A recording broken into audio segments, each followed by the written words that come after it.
प्रणाम स्वीकार करे देव, और मुझ जड़ बुद्धि को क्षमा भी कीजिएगा। मैं आपके भेद को पहचान नहीं पाया, परंतु मैं इतना अवश्य जानता हूं कि आपके दर्शन करने का सौभाग्य मुझे अकारण ही नहीं मिला। बताइए क्या आज्ञा है मेरे लिए? सचमुच तुम तीव्र बुद्धि के स्वामी हो गरुड़। तुम चतुर, साहसी, धर्म का पालन करने वाले और संस्कारी भी हो। इनके अतिरिक्त भी कई गुण हैं तुम। हम उन्हीं गुणों को निखारने के लिए आए हैं, तुम्हें योग्य बनाने के लिए आए।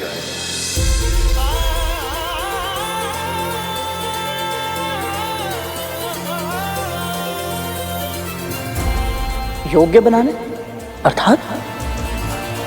हाँ, तुम जिनकी कल्पना तक नहीं कर सकते ऐसे महत्वपूर्ण कार्य करना, विशेष उपलब्धियां प्राप्त करना, यह तुम्हारी नियति है गरुड़।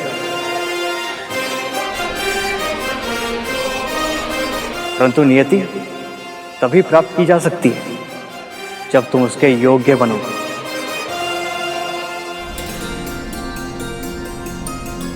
और योग्यता कैसे प्राप्त होगी, हम इसी का प्रशिक्षण देने आए हैं। ऐसा कौन सा कार्य करना है मुझे जिसके प्रशिक्षण के लिए श्री विष्णु के अंश अवतारों को स्वयं आना पड़ा?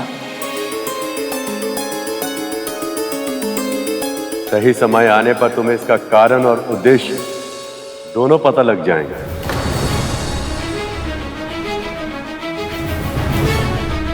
किंतु अभी हम तुमसे यह जानना चाहते हैं कि क्या तुम मन से, कर्म से और वचन से इस प्रशिक्षण को प्राप्त करने के लिए तैयार?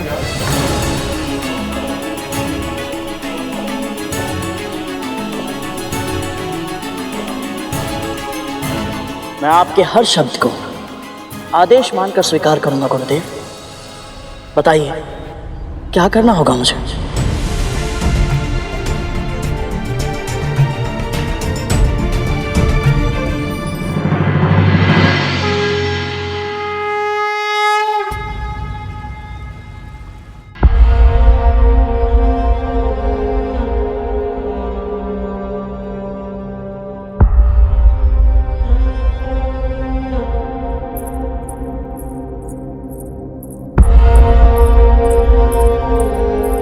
दीदी ले।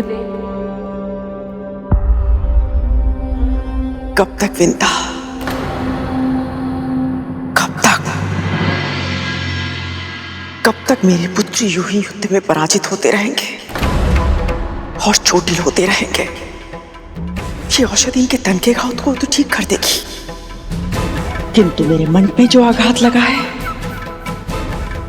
उसे कौन ठीक करेगा?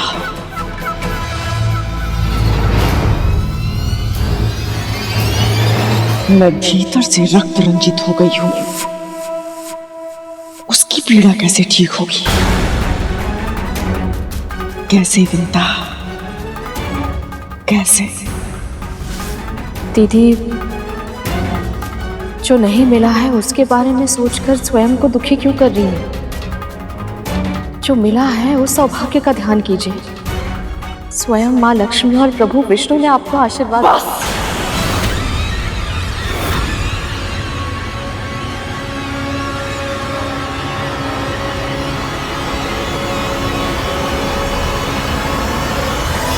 पर दीदी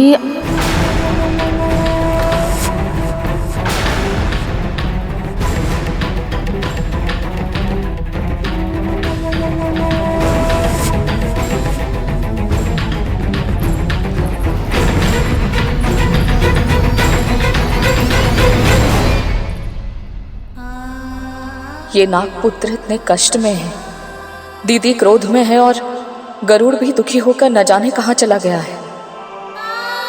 मेरा परिवार बिखर रहा है प्रभु, इसे संभालने में मेरी सहायता कीजिए।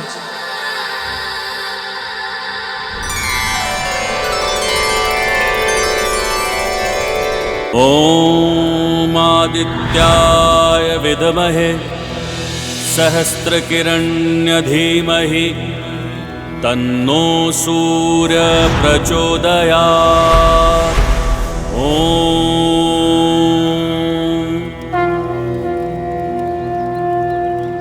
ये क्या है गुरुदेव? क्या महत्व है इसका? ये 5 अग्नियों का ज्ञान देने वाली पंचाग्नि विद्या है गण। इसका अर्थ चारों दिशाओं अर्थात पूर्व, पश्चिम, उत्तर और दक्षिण से प्रकट होने वाली सूरज देव की ऊर्जा और इस हवन कुंड से प्रकट होने वाली अग्निदेव की ऊर्जा, इन 5 का मिश्रण।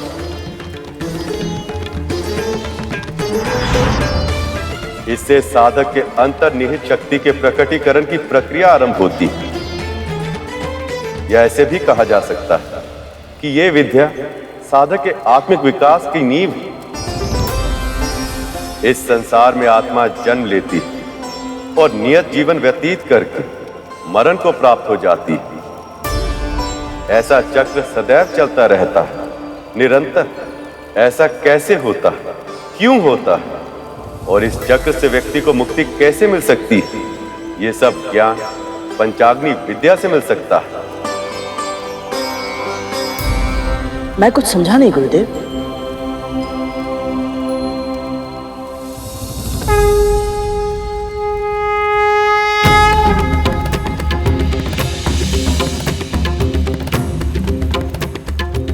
हम सब में एक दिव्य महाशक्ति छुपी होती है जिसका नाम कुंडलिनी।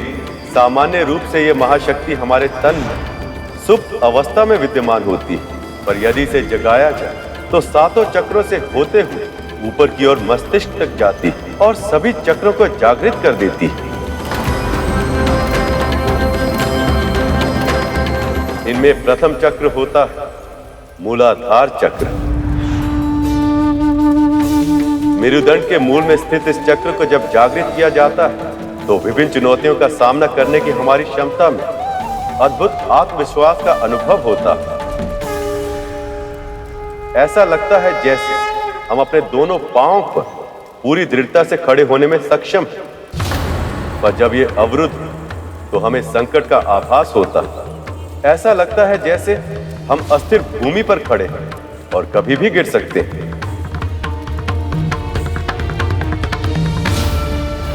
दूसरा चक्र स्वाधिष्ठान चक्र। ये उदर के निचले हिस्से यानी नाभि के तनिक नीचे स्थित होता है। ये साधक के आत्मिक विकास के दूसरे चरण का प्रतीक है। हम अपनी और अन्य व्यक्तियों की भावनाओं के साथ कैसे जुड़ते हैं, इसे समझने में ये चक्र हमारी सहायता करता है। तीसरा चक्र मणिपुर चक्र।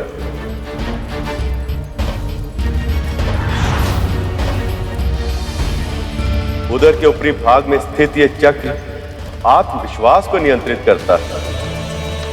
जब साधक की कुंडलिनी मणिपुर चक्र तक पहुंच जाती है तो उसे स्पष्टता, आनंद, ज्ञान, बुद्धि, विवेक और सही निर्णय लेने की योग्यता अपने आप प्राप्त हो जाती है। चौथा चक्र अनाहत चक्र।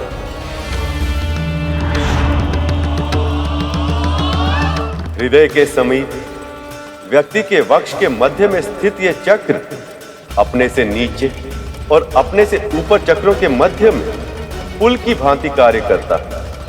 प्रेम, आनंद और शांति इसी चक्र के नियंत्रण में है। पांचवा चक्र है विशुद्ध चक्र।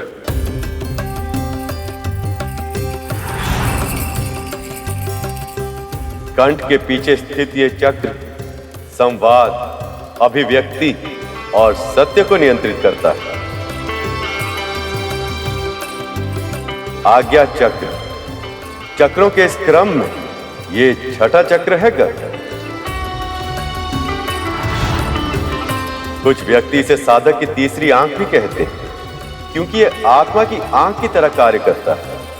इसके सिद्ध हो जाने पर साधक को अंतर्ध्वनि सुनाई पड़ने लगती है और अंतर्ज्योति दिखाई देने लगती है। और फिर सबसे ऊपर होता है सहस्त्रार चक्र या चक्रों का मुकुट, ये सर्वोच्च चक्र होता है गरुड़। मस्तिष्क के ऊपरी भाग में स्थित यह चक्र एक सहस्त्र पंखुड़ियों वाले कमल के समान होता है। यदि साधक इसे सिद्ध कर ले तो उसकी कुंडलिनी शक्ति पूर्णता पा जाती। तब साधक आत्म अनुभूति और ईश्वर की अनुभूति करने में सक्षम हो जाता है। तब उसका मन पूरी तरह से निश्चल हो जाता है और उसकी आत्मा ब्रह्मांड की चेतना से जुड़ जाती है।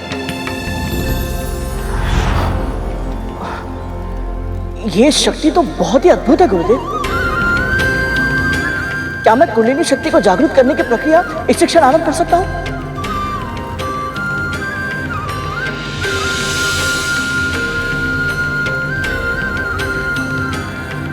ये प्रक्रिया आसान नहीं है गरुड़।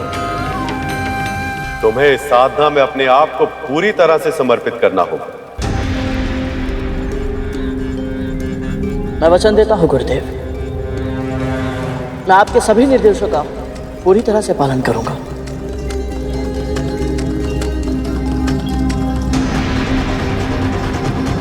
हमारे सामने जो अग्नि प्रज्वलित है उस पर ध्यान केंद्रित करो।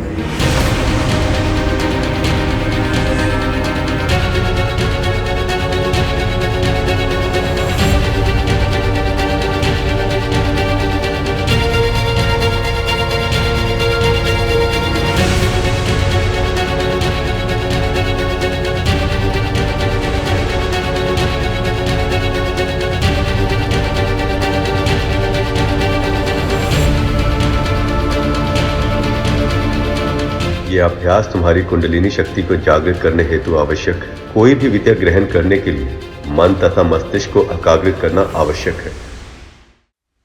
प्रभु, गरुड़ को गुरु की सहायता अवश्य मिली, पर क्या सच में वो अपनी कुंडलिनी जागृत कर पाएगा? क्यों नहीं शेष।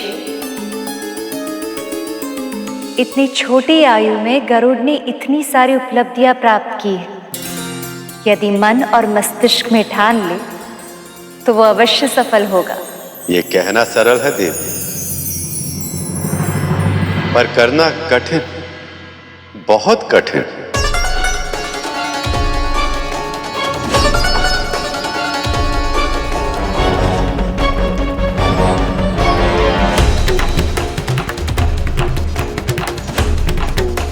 मुझे इस अग्नि को और कितनी देर तक देखना होगा?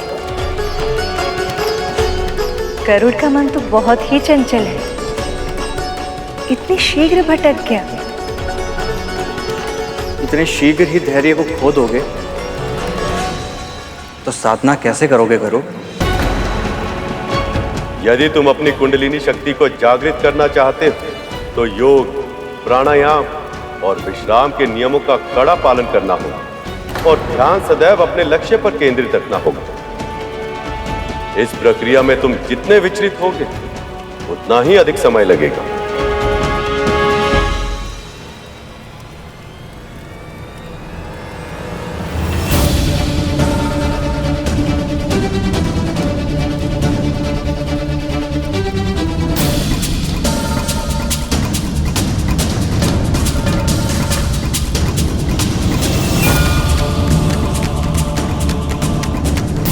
यदि गरुड़ इस प्रथम चरण को ही पार न कर सका तो ये अपने जीवन का लक्ष्य कैसे प्राप्त कर लेगा?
गरुड़,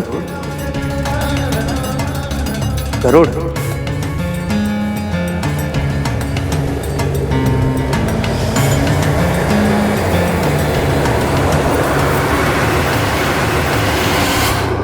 पूरी रात बीत गई है, गरुड़ अभी तक लौटा क्यों नहीं? ओम नमो भगवते वासुदेवाय। ओम नमो भगवते वासुदेवाय। ओम नमो भगवते वासुदेवाय। ओम नमो भगवते। गरुड़ स्वयं को आपके चरणों में समर्पित कर रहा है प्रभु। अब मुझे उसकी चिंता नहीं है, आप उसके मन को अवश्य शांत करेंगे।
ना मुझे आपके उपचार की आवश्यकता है और ना ही आपकी दया की।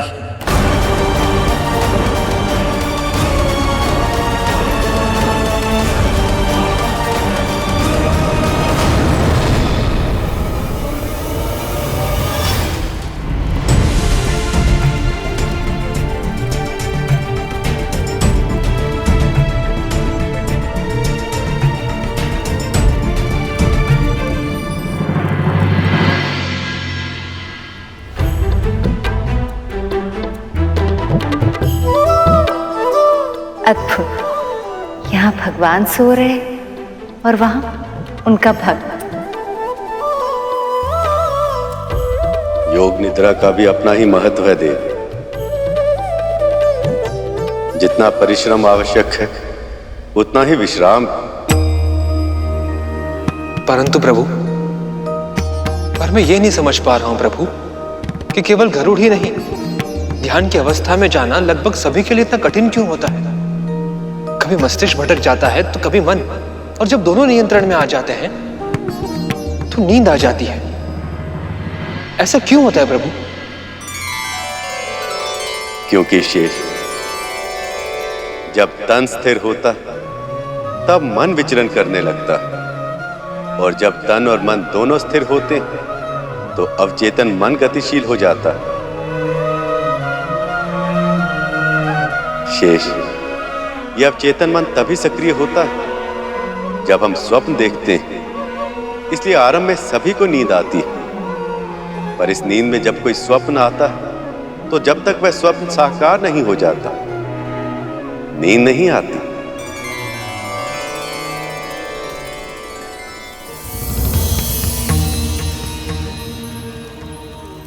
यदि तू मेरा ये कार्य करने के लिए तैयार है तो मैं तुझे और तेरी मां को दासत्व से मुक्त कर दूंगी। तुम्हें ऐसा नहीं करना चाहिए करो, इस पे तुम्हारा अधिकार नहीं।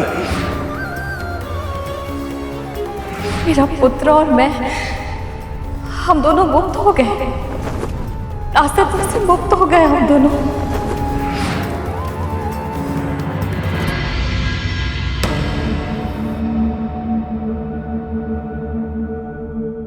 स्वप्न देख रहा था मैं, और इस स्वप्न को सत्य में परिवर्तित करके रहूंगा मैं।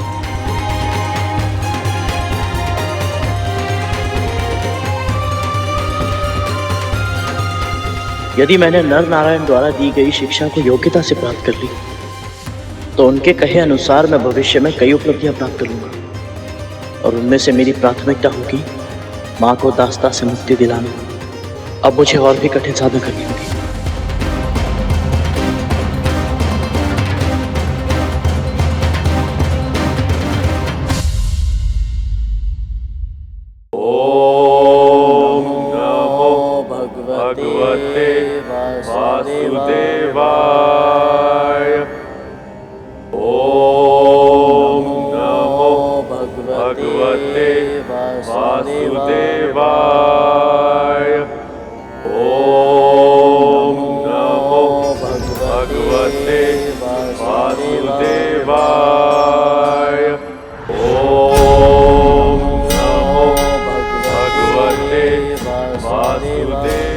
गरुड़ मूलाधार चक्र मेरे द्वारा नियंत्रित होता है।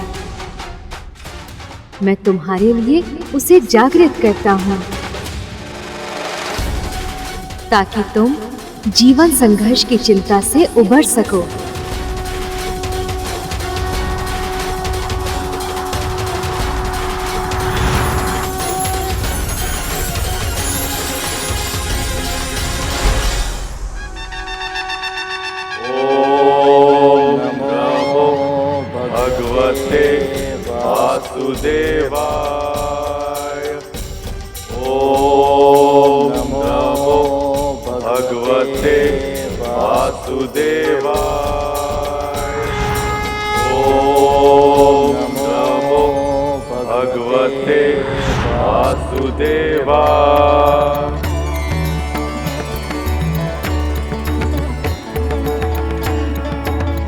अंततः गरुड़ स्वाधिष्ठान चक्र तक पहुंच ही गया।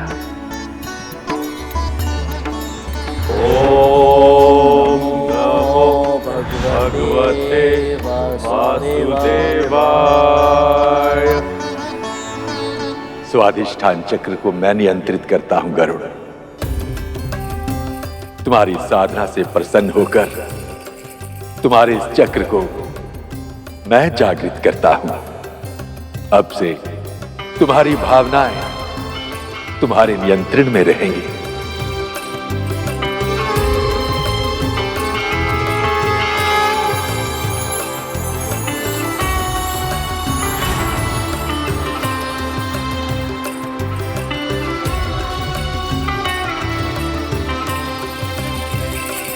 ओम नमो भगवते वासुदेवा। प्रभु, क्या ये सत्य है? क्या गरुड़ मणिपुर चक्र के क्षेत्र तक पहुंच गया है? ओम नमो भगवते वासुदेवाय। ओम नमो भगवते वासुदेवाय। मैं मणिपुर चक्र को नियंत्रित करता हूं गरुड़।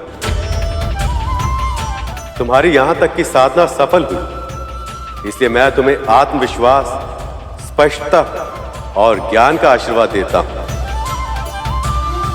और तुम्हारे इस चक्र को जागृत करता हूं।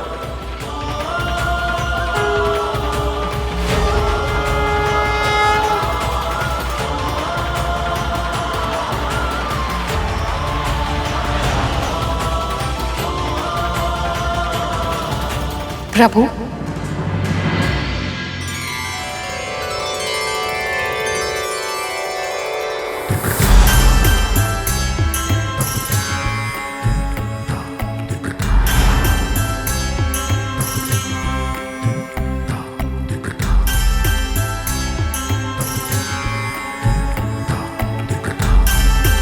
तुमने अनाहत चक्र को भी सिद्ध कर लिया है गरुड़।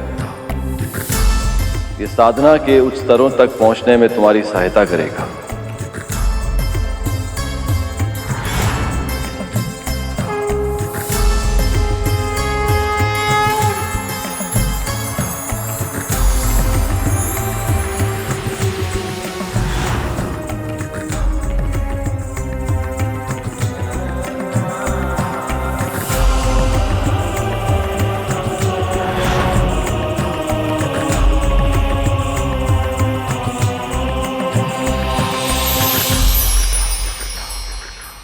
जब विंता माँ को गरुड़ की इस असाधारण उपलब्धि के बारे में पता चलेगा तो कितनी प्रसन्न होंगी वो।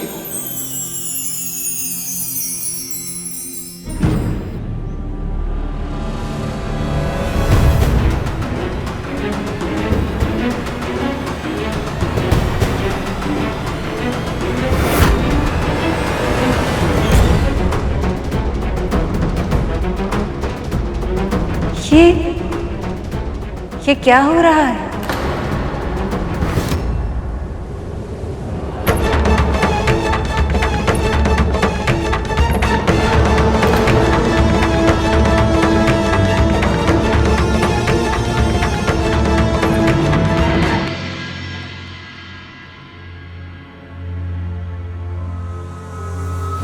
जब वासुकी को लेके जाना था तब देवताओं और असुरों दोनों ने सहमति दी थी कि मेरे पुत्रों में भी अमृत बांटा जाएगा। कद्रू,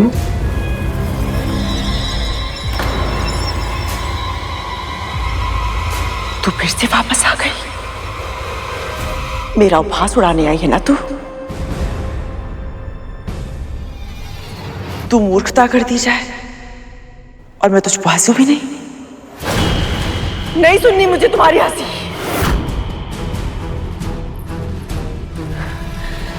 तेरी हंसी मेरे कान भेद रही है। चली जा यहां से, जाओ। 2 पल के लिए, केवल 2 पल के लिए अपने अभिमान को त्याग कर दे कद्रू। वो मेरी बात सुन, तू जो कर सकती थी तूने वो सब कुछ किया, किंतु फिर भी असफल रही ना। स्पष्ट है कि अपने लक्ष्य की प्राप्ति के लिए जिस मार्ग पर तुम चल रही थी वो उचित नहीं है। अभी भी समय है कद्रू, अपना मार्ग बदल दे। विनम्रता से स्वीकार कर ले कि विधि का विधान तू नहीं बदल सकती। महत्वाकांक्षाएं आवश्यक है, किंतु उसकी अति सदैव बुरी होती है।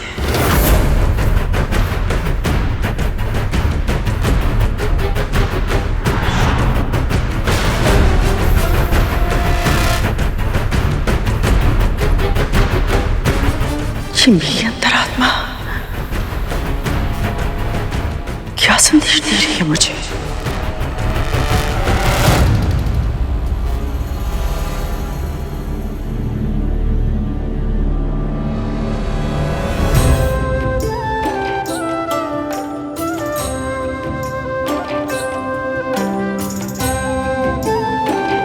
ओम नमो भगवते पुत्र, माँ,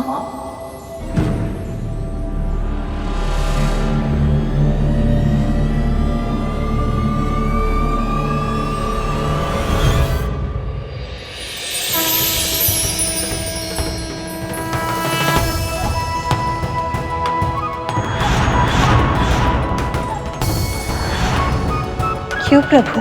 सखी सरस्वती ने गरुड़ को साधना के और ऊंचे स्तर तक पहुंचने से क्यों रोका? सरस्वती ज्ञान की देवी और किसको किस समय कितने ज्ञान की आवश्यकता है, ये उनसे बेहतर और कौन जान सकता है।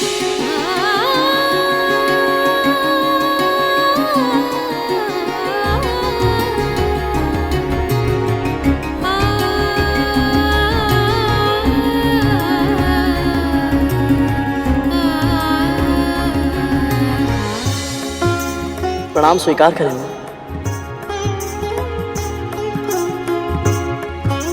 जानते हो गरुड़, मुझे तुम्हारी साधना को बीच में ही क्यों रोकना पड़ा? क्योंकि परम ईश्वरीय सत्ता के साथ एकाकार होने के लिए जिस सर्वोच्च आध्यात्मिक यात्रा की आवश्यकता है उसके लिए तुम तैयार नहीं हो गरुड़।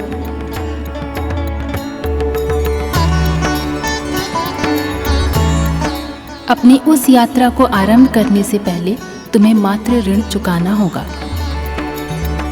तुम्हें अपनी माँ को दास्ता से मुक्त कराना होगा।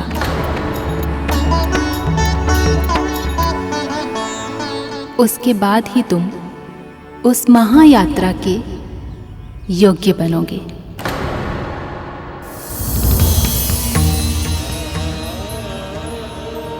प्रभु, ये कैसी लीला है आपकी?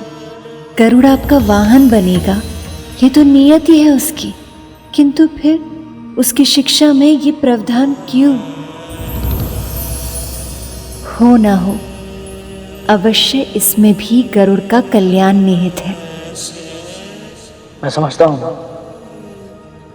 मैं तो इस बात से प्रसन्न हूं कि मेरा अनाहत अर्थात हृदय चक्र जागृत हो गया।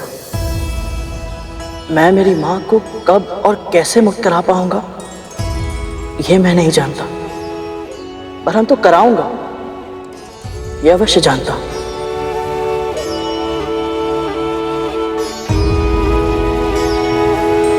और जहां तक प्रश्न आगे की यात्रा का है मां, तो मेरी मां सदैव कहती है यदि मन भक्ति से भर जाए तो प्रभु को पाने की शक्ति अपने आप ही अर्जित की जा सकती है।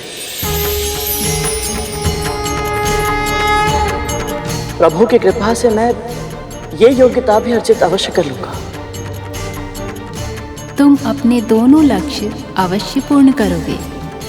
मेरा आशीर्वाद तुम्हारे साथ है।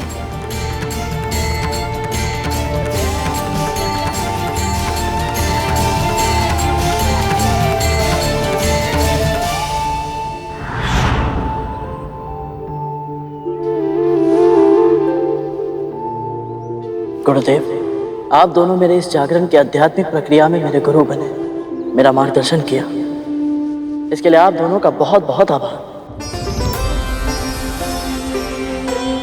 अब मेरे मन की जिज्ञासा केवल आप दोनों ही शांत कर सकते हैं, इसलिए मुझे बताइए गुरुदेव, ऐसा कौन सा कार्य करना है मुझे जिसके लिए आप दोनों ने मुझे शिक्षा दी है? उस कार्य को समझने के लिए तुम्हें देवी कद्रू के मन को समझना होगा। गुरुदेव, जाओ पूछो उनसे कि उनके मन की सबसे बड़ी इच्छा क्या है।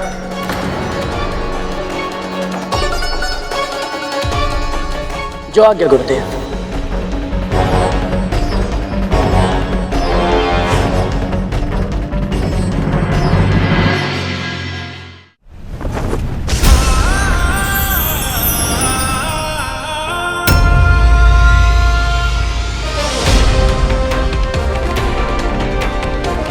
अब किसी भी मूल्य पर अपनी मां को दास्ता से मुक्त करा कर रहूंगा।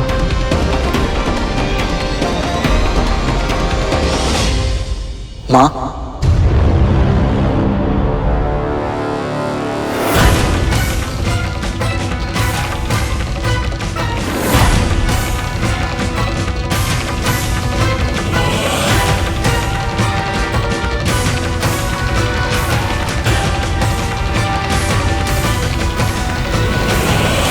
आपको ऐसे चिंतित नहीं देख सकता मां। बताइए, क्या है आपके मन में? क्या है आपकी सबसे बड़ी इच्छा?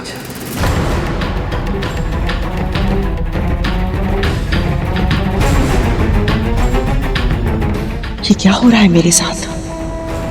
मेरी अंतरात्मा मुझे कोई संदेश देना चाहती थी और अभी गरुड़ यहाँ जाना, इसका क्या अर्थ हो सकता है? माँ को ये क्या हो गया है प्रभु? ये मैं भी सोच रही हूँ, कद्रू इतनी भयभीत क्यों हो गई? यही तो मनुष्य की विडंबना है। वो सदैव चाहता है कि भगवान उसे वो दे दे जो उसके मन की सबसे बड़ी इच्छा है। और यदि अचानक स्वयं भगवान आकर ये कह दे कि मांगो तुम्हें क्या चाहिए, तब उसे विश्वास नहीं होता। वो सक पका जाता है और ऐसी अवस्था में कुछ ऐसा मांग लेता है जो उसे नहीं मांगना चाहिए। ये प्रश्न क्यों? क्या उद्देश्य थी और क्यों जानना चाहता है मेरी इच्छा? तो मैं तो बस आपकी चिंता दूर करना चाहता हूँ, आपको प्रसन्न देखना चाहता हूँ। कुछ भी ऐसा है जिससे आपको शांति मिले, जिससे आपका मन संतुष्ट हो, मुझे बताइए। मैं आपकी इच्छा अवश्य पूरी करूंगा, फिर चाहे उसके लिए मुझे कोई भी मूल्य क्यों ना चुकाना पड़े। बताइए मां, क्या इच्छा है आपकी?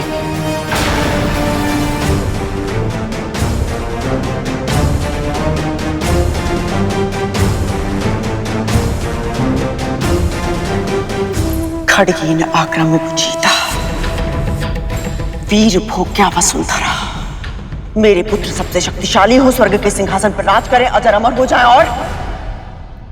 और अमृत चाहिए मुझे।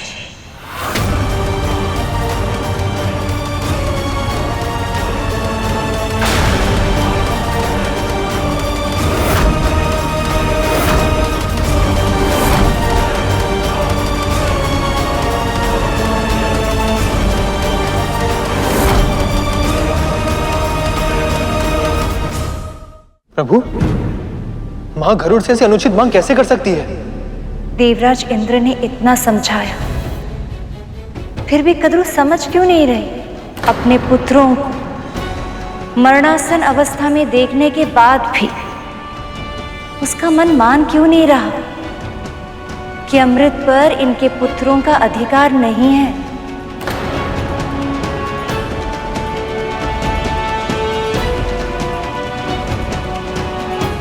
प्रभु,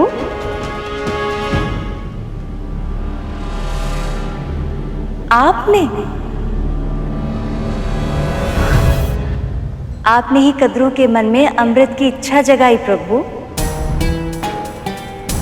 पर क्यों आप गरुड़ को इतने बड़े धर्म संकट में डाल रहे हैं? यदि गरुड़ को भविष्य में मेरा वाहन बनना है तो सर्वप्रथम उसे धर्म योद्धा बनना होगा। धर्म और अधर्म दोनों को समझना हो, यह गरुड़ की परीक्षा है देव। अब देखना ये कि वह किसका चुनाव करता है।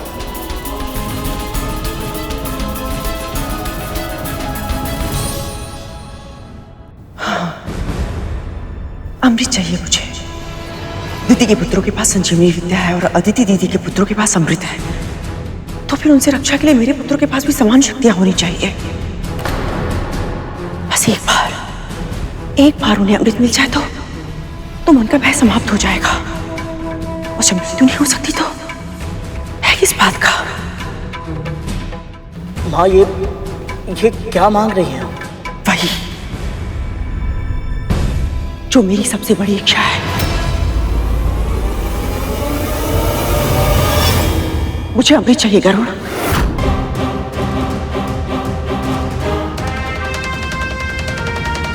और मुझे विश्वास है कि तू ही ये काम कर सकता है, क्योंकि देवता तुझ पर विश्वास करते हैं।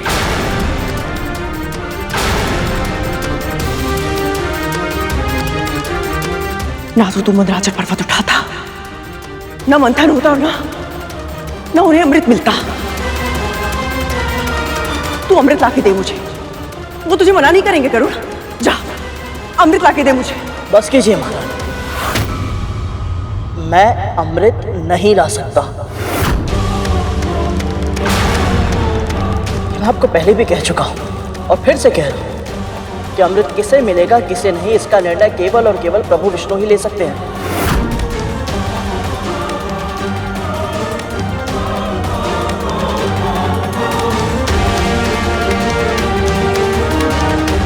गरुड़ सही कह रहा है दीदी, आपकी ये मांग अनुचित है।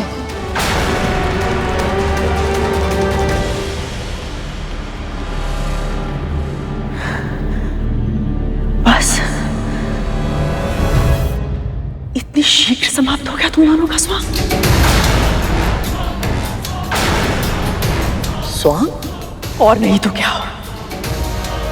जब मेरी इच्छा पूरी नहीं करनी थी तो मेरे मन में आस क्यों जगाई तूने?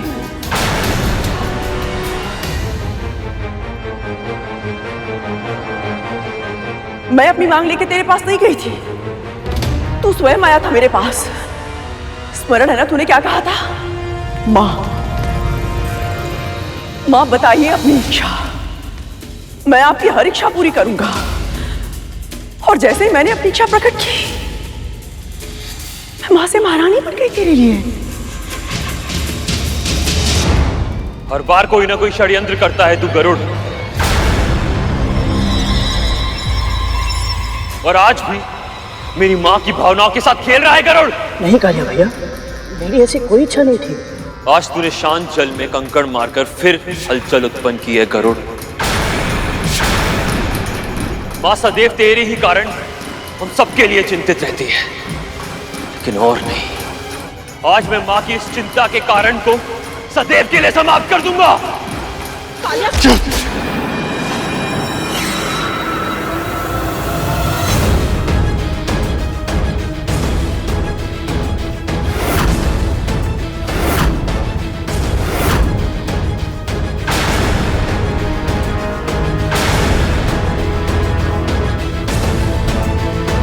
इतना क्रोध, इतनी शक्ति, कहीं मेरी अंतरात्मा मुझे ये संदेश तो नहीं देना चाहती थी कि गरुड़ ही मेरे पुत्रों के लिए संकट का कारण बनेगा। नहीं, मुझे मेरे पुत्रों के लिए अब अमृत लाना ही होगा, भले ही मुझे गरुड़ को और विंता को अपनी दास्ता से मुक्ति का वचन ही क्यों ना देना पड़े।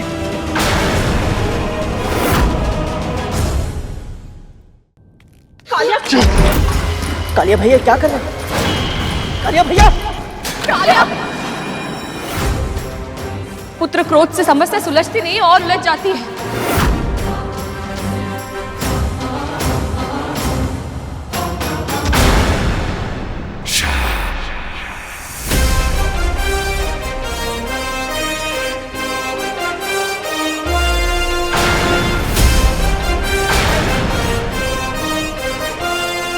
मां पर आक्रमण करने की भूल मत करना।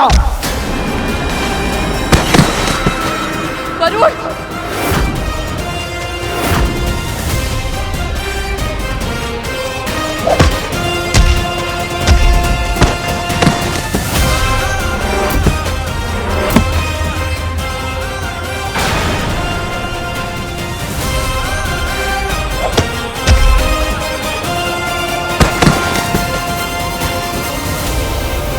रुक जा गरुड़!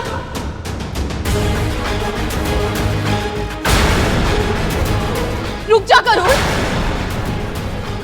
रुक जा।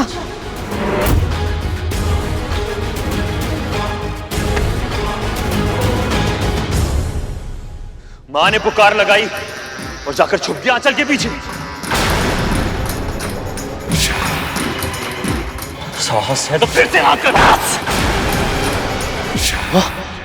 एक शब्द और नहीं, पहले तू मुझे लज्जित कर चुका है, अब क्या मेरा शीश लज्जा से झुकाएगा तू?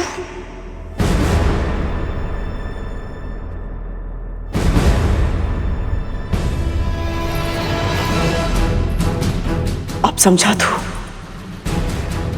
मैं इनकी इतनी चिंता क्यों करती हूं, क्योंकि ये भी तेरी तरह अपनी मां के सम्मान की रक्षा करना चाहते हैं, किंतु असमर्थ है। मां, मेरा विश्वास कीजिए, मैं सच में आपके लिए कुछ करना चाहता हूं, परंतु ये कार्य मेरे लिए असंभव है। प्रभु विष्णु इस जगत के संचालक हैं।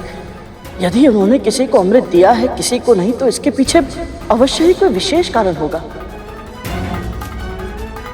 मां, हम ऐसा कुछ नहीं कर सकते जिससे इस सृष्टि का संतुलन बिगड़ जाए।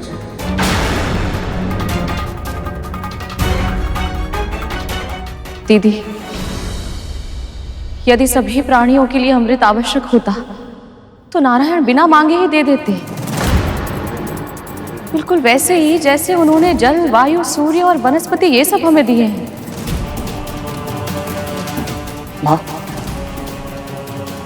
यदि आपकी कोई और इच्छा है तो प्रकट कीजिए, परंतु ये अधर्म मैं नहीं कर सकता।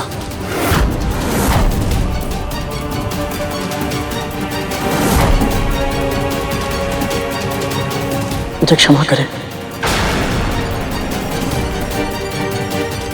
गरुड़ और विंता मां से जैसी आशा थी, उन्होंने वैसा ही उत्तर दिया प्रभु। मुझे भी दृढ़ विश्वास था कि चाहे जो कुछ भी हो जाए, पर गरुड़ कभी अधर्म का मार्ग नहीं चुनेगा। जब तक ना खोने की आशंका, ना पाने की आशा, तब तक चुनाव सरल ही होता है देव। देखना तो ये कि जब दांव पर अमृत से भी कुछ बड़ा, तब गरुड़ अपना चुनाव बदलेगा या नहीं। अमृत से भी बड़ा? हाँ प्रभु, अमृत से बढ़कर क्या हो सकता है? धैर्य, धैर्य रखना होगा आप दोनों को। मैंने पहले भी कहा था, विधि के विधान को घटते हुए देखने के लिए प्रतीक्षा करनी होगी आपको।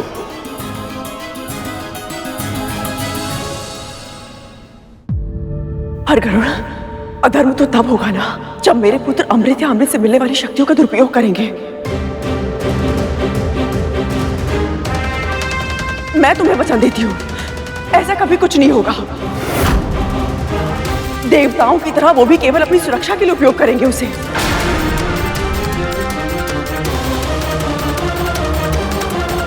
यदि हम दोनों पल भर के लिए आपकी बातों पर विश्वास कर भी लें,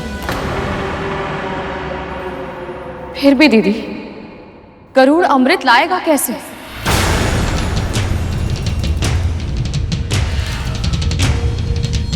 राहु ने छल से अमृत लाने का प्रयास किया था तो प्रभु विष्णु ने उसकी क्या दशा की थी? आज उसका सर और धड़ ब्रह्मांड में राहु और केतु बनकर भ्रमण कर रहे हैं। आपके पुत्रों ने बल से अमृत छीनने का प्रयास किया था तो उस युद्ध का परिणाम क्या हुआ था?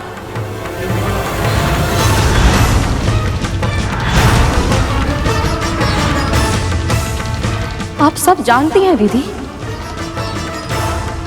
यदि आपके इतने सारे शक्तिशाली पुत्र मिलकर भी इंद्र का सामना नहीं कर पाए तो मेरा पुत्र अकेले उन सभी देवताओं का सामना कैसे करेगा?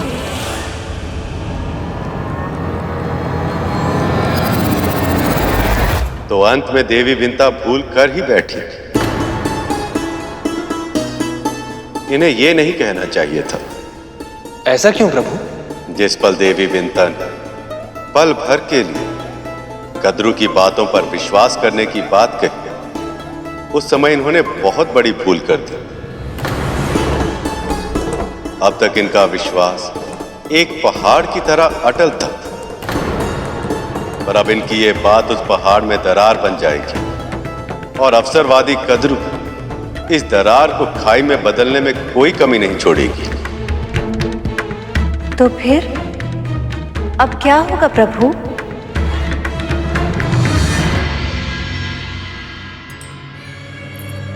हम साथ में पले बढ़े, विवाह किया, जीवन का अधिकतम समय हम दोनों ने एक दूसरे के साथ बिताया, किंतु आज भी एक प्रश्न मेरे मस्तिष्क में घूमता रहता है।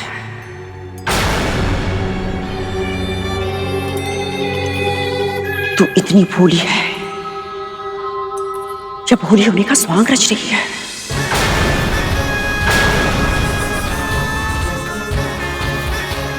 अपने इस पुत्र के सामर्थ्य पे तुझे संदेह है, जिसे वाल्खिल्य ऋषियों ने इंद्र से 1 सहस्त्र गुना अधिक शक्तिशाली होने का वरदान दिया था।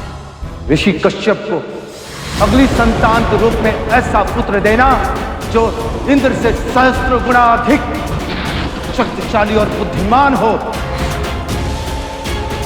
ये तो इतना हठी है विंता कि अपने एक प्रश्न के उत्तर के लिए 7 लोक पार करके वैकुंठ तक चला गया था। असुरों की सेना का सामना इसने अकेले किया।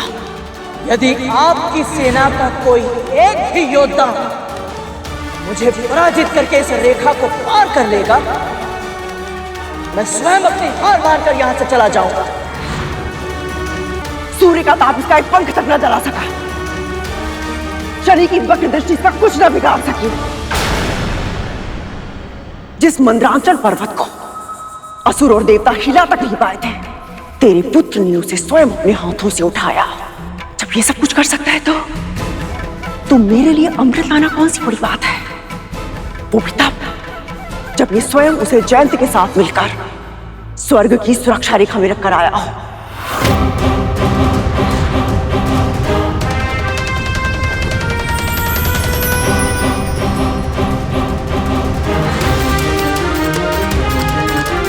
सत्य तो यह है विंता, यदि तेरा पुत्र एक बार ठान ले तो संसार का कोई भी ऐसा कार्य नहीं है जिसे करने में वो सक्षम ना हो। वो कुछ भी कर सकता है, कुछ भी।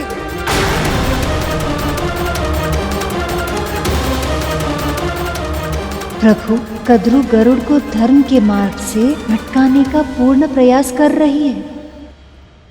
आज अपनी इच्छा पूर्ति के लिए सही, कम से कम आपने मेरे गरुड़ की शक्ति और सामर्थ्य को स्वीकारा तो।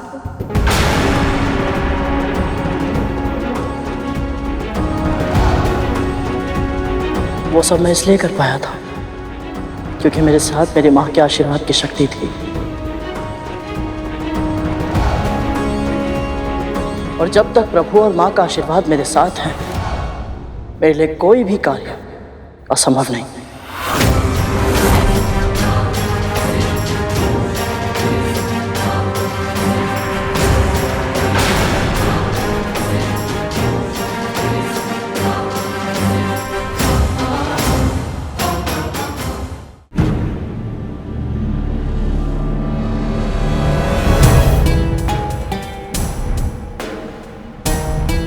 प्रभु, मां विंत और गरुड़ तो सही कह रहे हैं, तो फिर आप इतने निराश क्यों हैं? क्योंकि गरुड़ ने जो कहा वो इसे नहीं कहना चाहिए था। जब तक वह इस तर्क पर अड़िग थे कि वह अधर्म के मार्ग पर नहीं चलेगा, तब तक स्थिति उसके नियंत्रण में थी। पर अब इसने देवी कद्रू को शब्द जाल से निकलने के लिए अस्त्र प्रदान कर दिया। और यदि देवी कद्रू इसे किसी तरह बाध्य कर दे तो ये मां का आशीर्वाद लिए बिना भी देवी कद्रू की इच्छा पूरी करने के लिए विवश हो जाएगा। प्रभु, मुझे ऐसा क्यों लग रहा है कि ये लीला आप स्वयं रच रहे हैं और इसे साकार होते हुए देख आप मन ही मन प्रसन्न हो रहे हैं।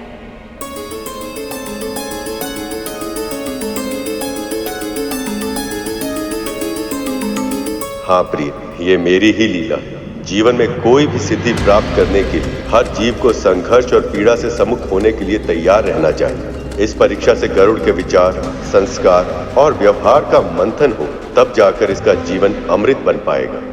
अब चाहे जो भी हो दीदी, ये सब बातें करने का कोई लाभ नहीं है। गरुड़ प्रभु विष्णु और मेरी इच्छा के विरुद्ध कुछ नहीं करेगा, इसलिए आपकी कोई और मनोकामना है तो बताइए, अन्यथा हमें आज्ञा दीजिए। मां ने रोक लिया, अन्यथा दासी मां और उसके पुत्र दोनों को मां की बात नहीं मानने के लिए जरूर दंड देता। चल गरुड़।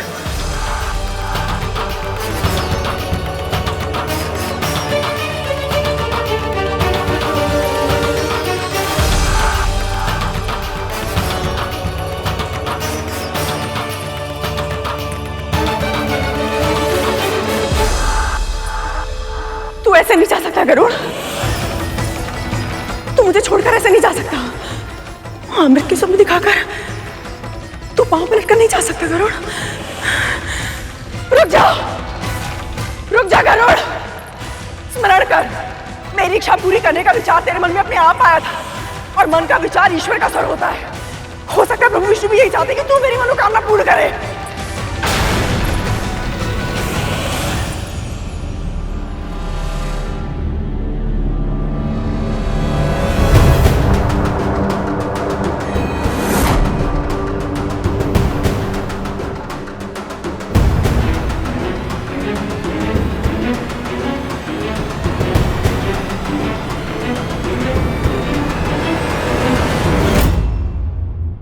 चल गरुड़।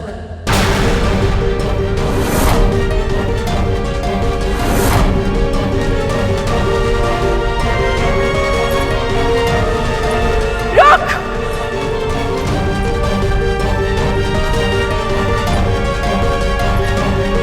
रुक जा।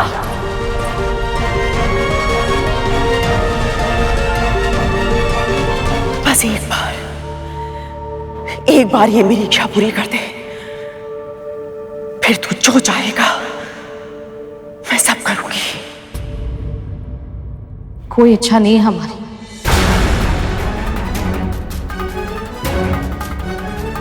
कुछ नहीं चाहिए हमें। मां को इतना बेबस आज से पहले कभी नहीं देखा। चल गरुड़।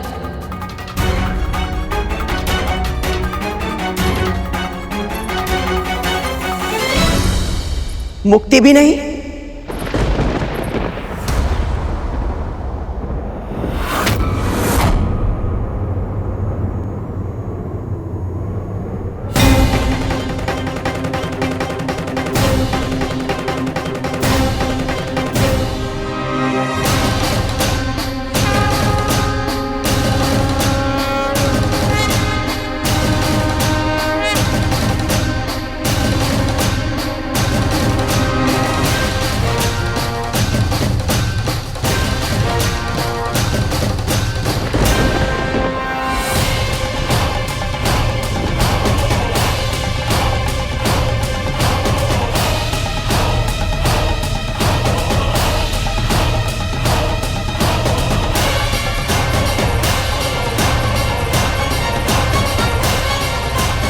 क्या कहा आपने अभी?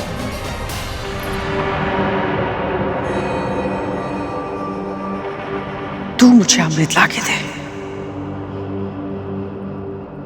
और मैं तुझे दूंगी अपनी दास्ता से मुक्ति।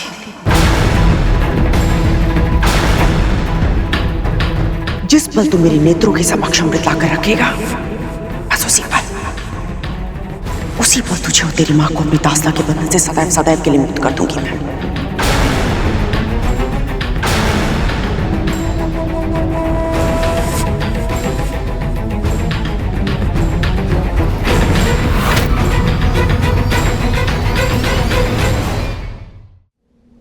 हे प्रभु, इतनी कठिन परीक्षा। प्रभु, आप इतने निष्ठुर कैसे हो सकते हैं? गरुड़ सीधा साधा भोला भक्त है आपका। इतने बड़े धर्म संकट में डालने से पहले आपका हृदय नहीं कांपा? एक ओर उसकी मां की मुक्ति और दूसरी ओर धर्म। उसके पास विकल्प ही क्या है? वो जो भी धर्म का मार्ग चुनेगा, कोई ना कोई अधर्म तो करेगा ही। अगर वो अपनी मां का चुनाव करता है तो भी अधर्म करेगा, और यदि मां की मुक्ति का मार्ग जाने के बाद भी मुक्ति का प्रयास ना करे तो भी अधर्म ही कहलाएगा। धर्म और अधर्म के बीच में युद्ध तो पक्ष लेना आसान होता है देव। असली परीक्षा तभी होती जब धर्म और अधर्म के बीच की रेखा धूमिल हो जाए और उचित मार्ग चुनना कठिन हो जाए। यदि भविष्य में गरुड़ को मेरा वाहन बनना है तो उसे इस अग्नि परीक्षा से गुजरना ही होगा।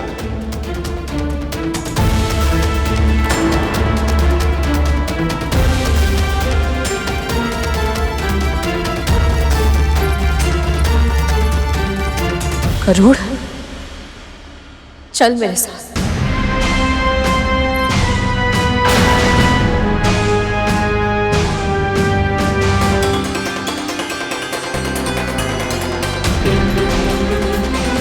जब से तेरा जन्म हुआ है, तेरी बस एक ही इच्छा है। कोई इच्छा नहीं है तेरी। अपनी मां की मुक्ति। नहीं चाहिए मुक्ति मुझे। आज तेरे सामने वो अवसर है कि तू अपनी हर इच्छा पूरी कर सकता है, अपनी मां को हर बंधन से मुक्त करवा सकता है। बस एक बार मुझे अमृत कलश लाके दे दे। बोल, करेगा ना ये कार्य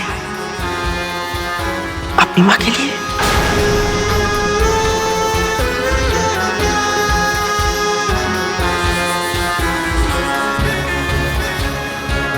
गरुड़ के भावनाओं का प्रयोग मां अपने स्वार्थ सिद्धि के लिए करना चाह रही है।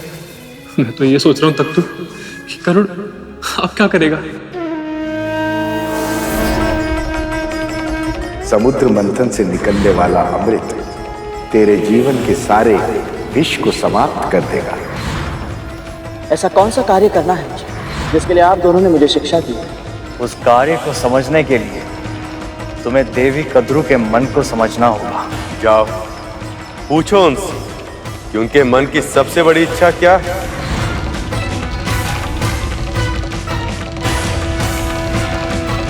नहीं नहीं गरुड़, इस बारे में सोचना भी मत।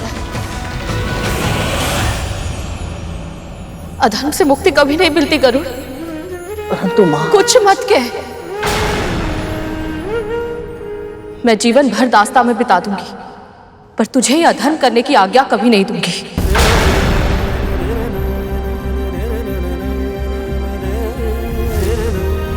अनेक बार मुझे भावुक करके, भ्रमित करके, नियंत्रित करके अपनी इच्छा मनवा चुकी है आप,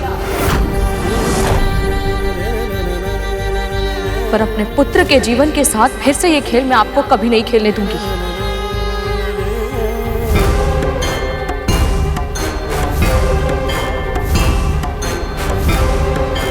चल गरुड़।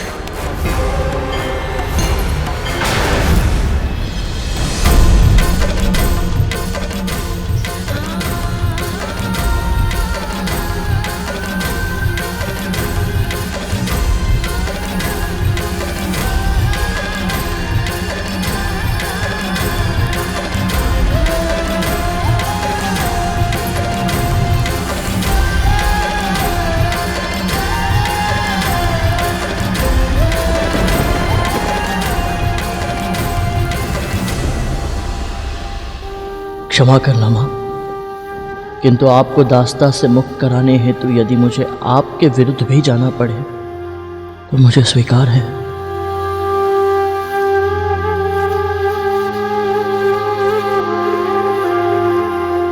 मैं जानती थी एकमात्र विंता ही है जिसके समक्ष गरुड़ के लिए धर्म अधर्म सब व्यर्थ है। अब गरुड़ विंता की मुक्ति के लिए मेरे पास अमृत अवश्य ले आएगा, चाहे फिर उसे प्रभु विष्णु की इच्छा के विरुद्ध क्यों न जाना पड़े।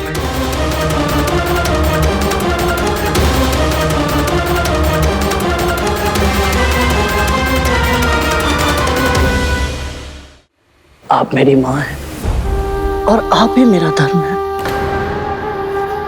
आपसे अधिक महत्वपूर्ण मेरे लिए कोई नहीं। आपकी मुक्ति के लिए मैं अमृत तो क्या, पूरे संसार को बड़ी मां के चरणों में लाकर रखने के लिए तैयार है।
वाह मां, क्या दाव खेला है।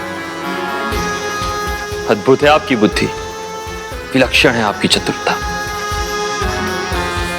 आज जो कुछ भी हमने देखा वो कल्पना से परे। आज पहली बार माँ और पुत्र के बीच मतभेद हो गया, वो भी हमारी माँ के कारण।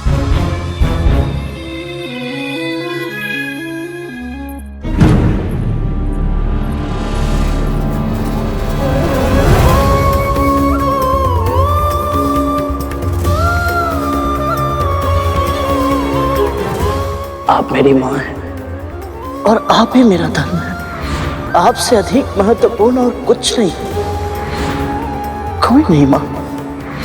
आपकी मुक्ति के लिए मैं अमृत तो क्या, पूरे संसार को बड़ी मां के चरणों में लाकर रखने के लिए तैयार है। मां, तू जो करना चाहता है वो अधर्म है, धर्म के विरुद्ध युद्ध है, अपराध है वो।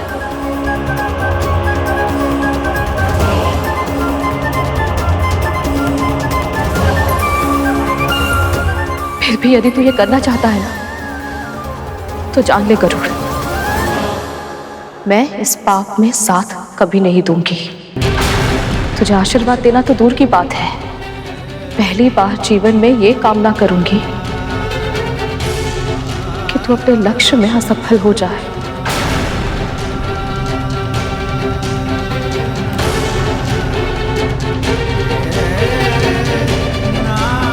परंतु मां, आप सदैव कहती है कि संसार में जो भी होता है प्रभु की इच्छा से ही होता है। प्रभु की इच्छा है कि अमृत केवल देवताओं को मिले। अपने इस लक्ष्य के लिए मेरे प्रभु ने कितना कष्ट सहा है, इतना लंबा समय मां लक्ष्मी के वियोग में बिताया, कच्छप अवतार लेकर अपनी पीठ पर इतने विशाल पर्वत को उठाया, उसके बंधन का भार सहा। और केवल प्रभु विष्णु ही क्यों, स्वयं महादेव ने हलाहल तक पिया है इस लक्ष्य के लिए, केवल इसलिए ताकि अमृत प्रकट हो पाए और वो उन्हें मिल पाए जो उसकी शक्ति का प्रयोग संसार की भलाई के लिए करेगा। पर ये सब मैं तुझे क्यों बता रही हूँ, तू स्वयं था न वहां, तूने देखा था ना कितनी कठिनाइयों के बाद अमृत मिला, उसकी एक एक बूंद कितनी मूल्यवान है। सब जानते हुए भी तू केवल मेरी मुक्ति के लिए अमृत उन नागों को सौंप देना चाहता है जो स्वयं प्रभु की दृष्टि में अयोग्य है।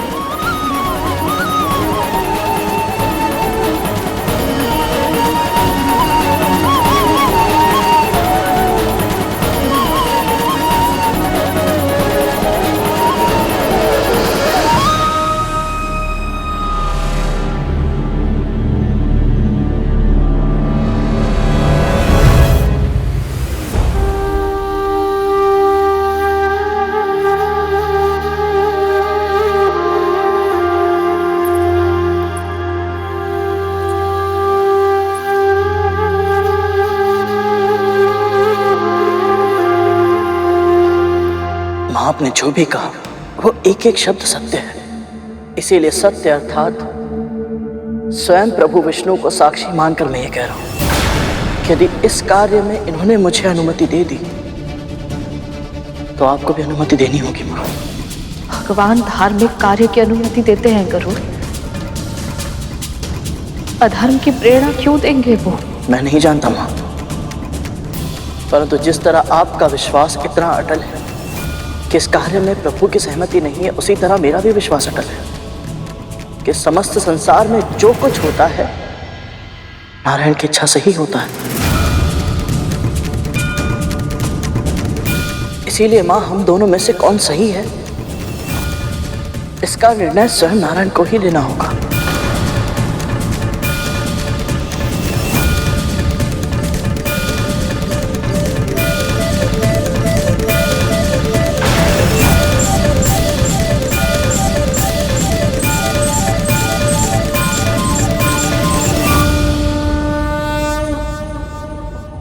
मां,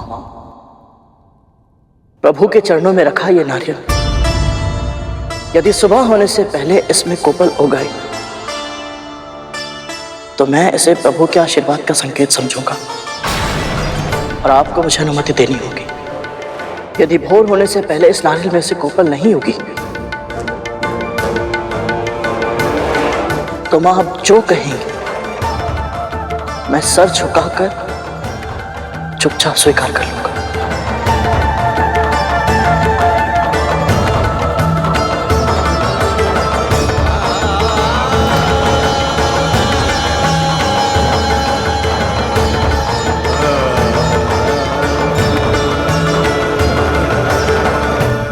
अब आएगा आनंद। आपके साथ ऐसा ही होना चाहिए था प्रभु। आप अपनी भक्त की परीक्षा ले रहे थे, लेकिन अब आपको भी अपने भक्त की परीक्षा देनी होगी।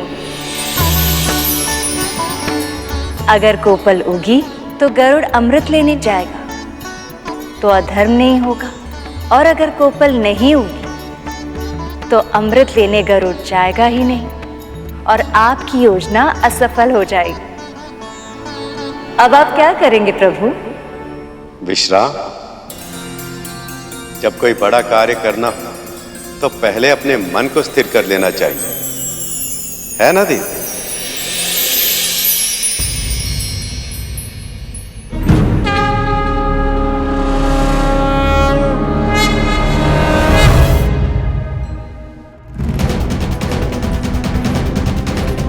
आपको क्या लगता है मां, गरुड़ अमृत आ पाएगा या छोटी मां उसे रोक लेगी?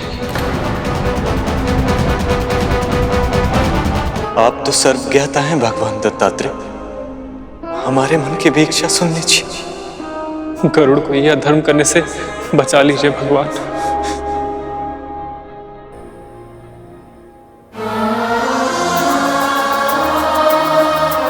अब तो बस मेरी एक ही आशा है प्रभु, गरुड़ को मेरी मुक्ति के लिए इतने बड़े संकट का सामना ना करना पड़े।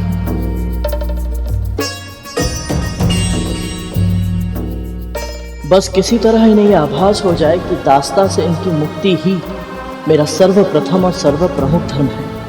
यदि मैं अपनी मां को स्वतंत्र जीवन का उपहार नहीं दे पाया तो फिर कभी कुछ और नहीं कर पाऊंगा मैं।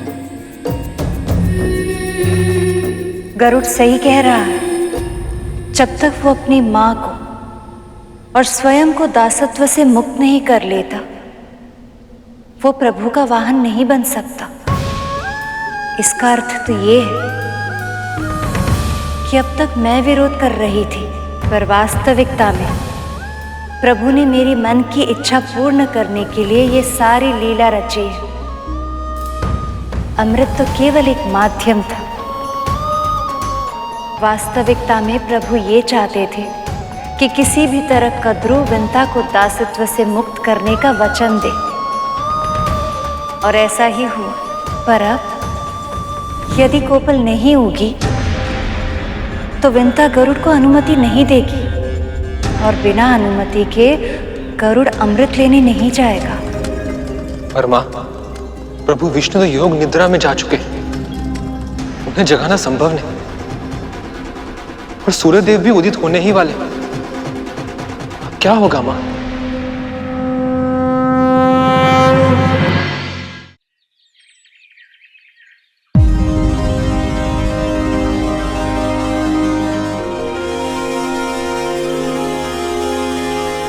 कराग्रवस्ते लक्ष्मी कर्मथे सरस्वती कर्मले तु गोविंद प्रभाते कर दर्शनम।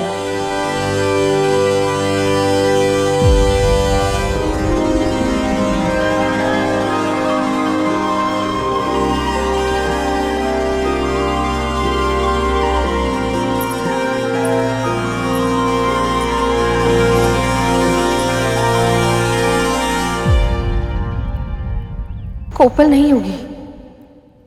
आपने गरुड़ को अधर्म करने से बचा लिया।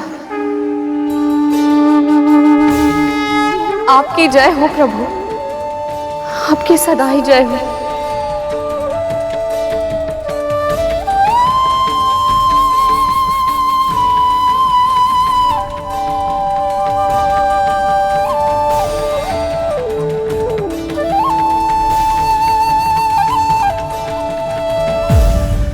गरुड़,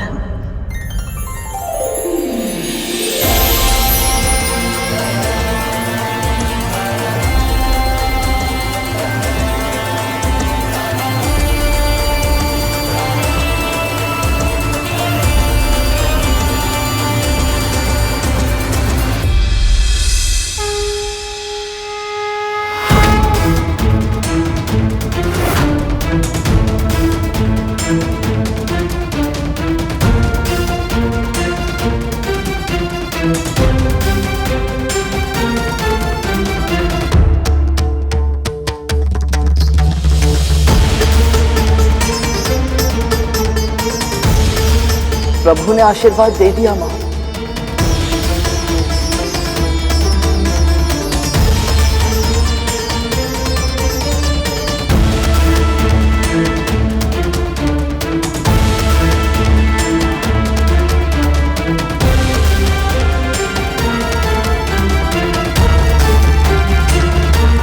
तो अब आप भी मेरी तरह निष्ठुर हो गई थी, गरुड़ को अधर्म के मार्ग पर चलने की प्रेरणा दे दी। मैं क्षमा चाहती हूँ प्रभु, मैं आपकी लीला समझ नहीं पाई, पर मैं अब पहचान चुकी हूँ। कभी कभी बड़े धार्मिक उद्देश्यों के लिए अगर छोटा अधर्म करना भी पड़े तो उसे अनदेखा करना चाहिए, क्योंकि वो अधर्म के साँचे के भीतर छिपा माध्यम होता है, धर्म को स्थापित करने का माध्यम। कद्रू ने छल से विंता को दासी बनाया, और बिना किसी छल के कद्रू विंता को मुक्त करने के लिए कभी तैयार नहीं होगी। इसलिए ये छल भी कद्रू के कुकर्म का प्रतिफल है। और रहा प्रश्न अमृत का, उसकी सुरक्षा तो आपके नियंत्रण में है प्रभु, और मुझे पूरा विश्वास है कि जो आवश्यक होगा वो सब करेंगे आप। पर अमृत का पान किसी अयोग्य को कभी नहीं करने देंगे।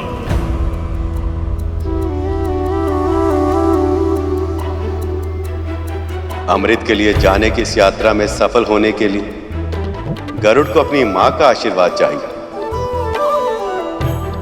आपने तो दे दी, पर अब देखना ये शेष कि उसे अपनी मां का आशीर्वाद मिलेगा या नहीं। अनुमति दीजिए मां। कैसे कैसे दे दूं अनुमति? अमृत की सुरक्षा का चक्रव्यूह कितना कठिन है, कितने पहरे, कितने संकट होंगे जानता है ना तू। देवराज तुझे कभी अमृत तक नहीं पहुंचने देंगे। और देवराज ही क्यों, अब तो सभी देवता अमर हो चुके हैं। कैसे करेगा उनसे युद्ध? उनके सुरक्षा चक्रों को तोड़कर अमृत कैसे प्राप्त करेगा गरुड़? यदि किसी तरह तूने कर भी लिया तो भी प्रभु विष्णु तुझे अमृत नागों को सौंपने कभी नहीं देंगे। और ऐसे में यदि वही तेरे सामने आ गए तो आपके लिए मैं उनसे भी टकरा जाऊंगा माँ।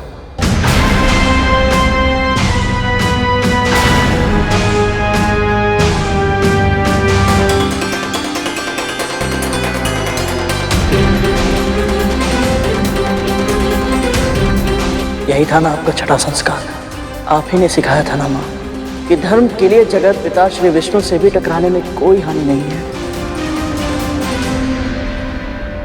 मेरे लिए मेरी माँ की मुक्ति ही सबसे पहला धर्म है।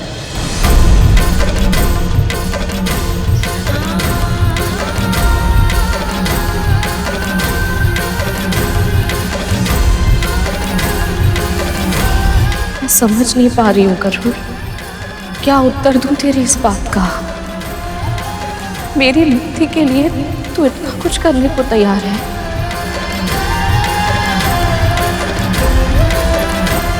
इसलिए वचन दे मुझे, तू अपने पिता का आशीर्वाद देने के बाद ही आगे बढ़ेगा। हो सकता है वही तुझे उचित मार्ग दिखा पाए। वचन दे मुझे।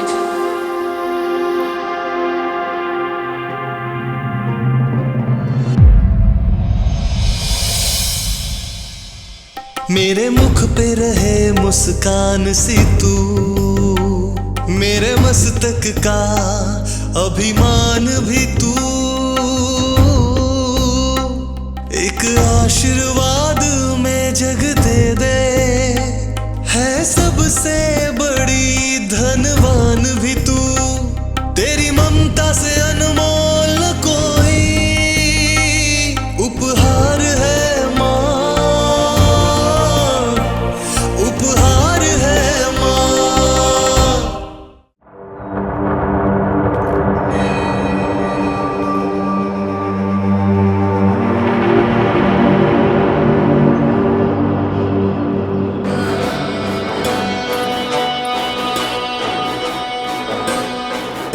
आशीर्वाद दीजिए बड़ी माँ।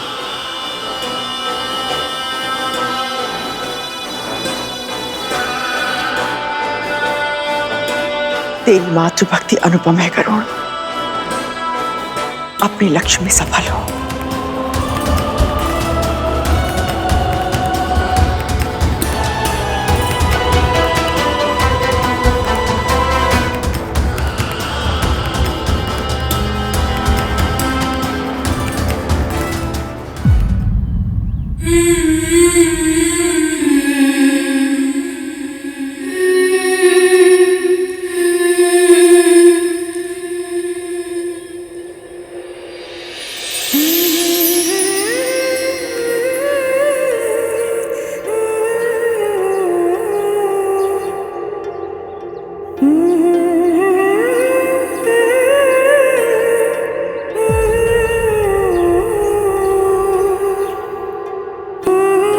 अगली बार जब आपको देखूंगा तो आपके हाथों में ये बंधन का प्रतीक दासत्व का धागा नहीं होगा मां।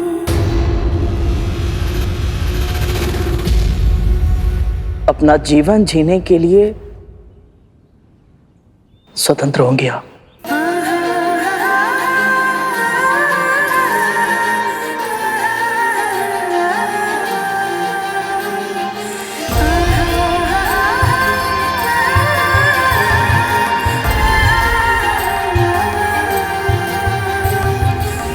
चलता हूं मां।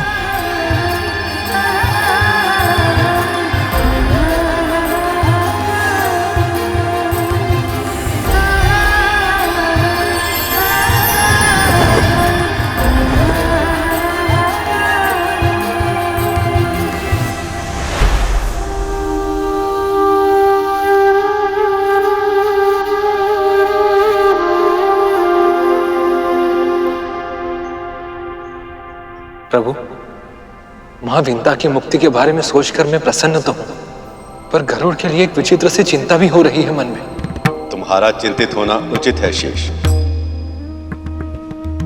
क्योंकि गरुड़ का यह लक्ष्य अब तक के सभी लक्ष्यों से भिन्न है।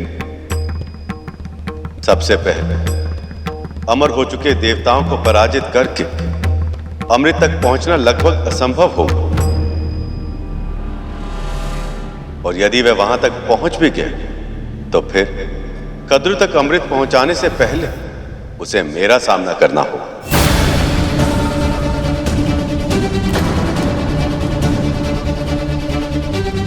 ये कैसी लीला है प्रभु। एक ओर आप गरुड़ का मार्गदर्शन कर रहे हैं और दूसरी ओर उसी के मार्ग का अवरोध बन रहे हैं आप। ऐसा क्यों प्रभु?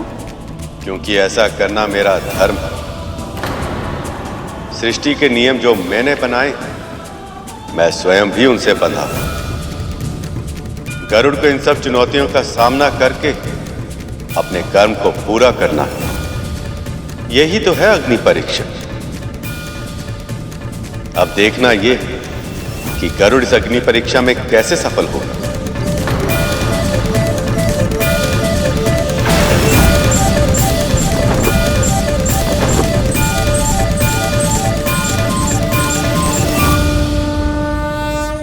पक्षीराज गरुड़ के साहस भरे कारनामे देखने के लिए चैनल को सब्सक्राइब करें और साथ ही बेल आइकॉन दबाना न भूलें।